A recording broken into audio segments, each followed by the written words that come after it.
Hello നമസ്കാരം. Santhosh. 1956 November 1 Kerala സംസ്ഥാനം രൂപീകൃതമായി.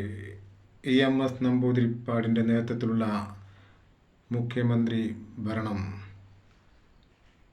ഇടതുപക്ഷ സർക്കാരിനെ കോൺഗ്രസിൻ്റെ കേന്ദ്ര സർക്കാർ പിരിച്ചുവിടുകയും തുടർച്ചയായി വന്ന സംസ്ഥാന തെരഞ്ഞെടുപ്പുകൾ 14-ാം സംസ്ഥാന തെരഞ്ഞെടുപ്പും 15-ാം സംസ്ഥാന തെരഞ്ഞെടുപ്പും ഇടതുപക്ഷത്തിൻ്റെ LDFൻ്റെ 10 വർഷത്തെ ഭരണം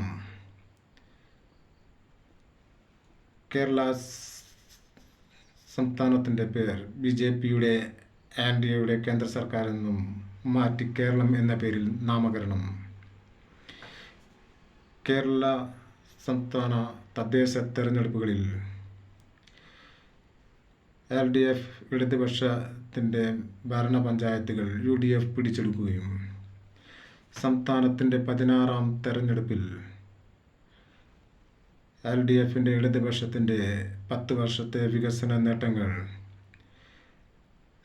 സർക്കാരിൻ്റെ UDF ഭരണകാലത്ത് മുടങ്ങിയ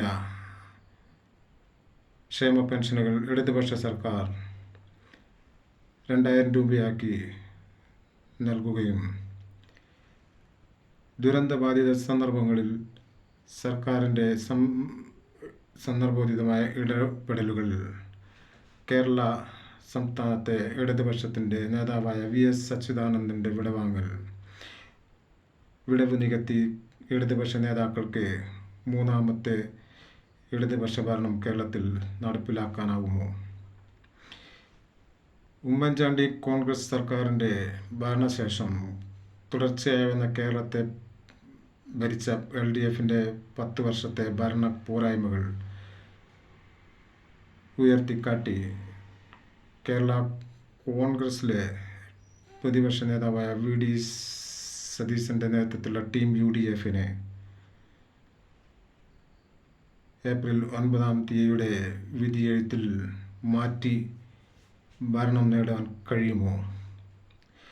ഗുജറാത്ത് മുഖ്യമന്ത്രിയായി, ഇന്ത്യൻ പ്രധാനമന്ത്രിയായി, ലോകരാജ്യങ്ങളിലെ മികച്ച നേതാവായി, ലോകത്തെ 4ാമത്തെ സാമ്പത്തിക ശക്തിയാക്കി വളർത്തിയ ഇന്ത്യയുടെ പ്രധാനമന്ത്രിയായ നരേന്ദ്രമോദിയുടെ കേരളത്തിലെ തെരഞ്ഞെടുപ്പ് പ്രചാരണങ്ങൾ തുടരുന്നു.